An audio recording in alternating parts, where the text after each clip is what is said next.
ওয়ালাইকুম আসসালাম। হ্যাঁ ভালো আছি, তুমি কেমন আছো? হ্যাঁ ভালো আছো না?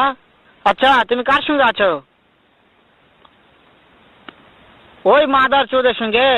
ওই মাদার চোর তো এতই হারামজাদা। ওই শুয়োরের বাচ্চা, ওই তো লটির বাচ্চা, ওই সাওয়াচুদির বেটা মাগির লিসা, এতই মাগির লিসা। ওই হারামজাদের আমি সামনে পাইলে একটা এমন একটা চটকানি মারবো, শালা মাদার চোদ। শোনো, তাতে কি আছে? ওই মাদার চোদ ওই জায়গায় আছে নাকি? ও আমার কথা সব শুনতেছে।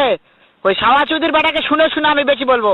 শুয়োরের বাচ্চা, শুয়োরের বাচ্চাকে আমি একটা এমন একটা চটকানি মারবো, শালা শুয়োরের বাচ্চা, লটির বাচ্চা। তাই নাকি? ওই শুয়োরের বাচ্চা আমাকে মারতে চায়? শুয়োরের বাচ্চাকে আমি দেখা সাক্ষাৎ হলে বলে শুয়োরের বাচ্চাকে আমি এমন চটকানি মারবো, মাদার চোদ। আমি থামা।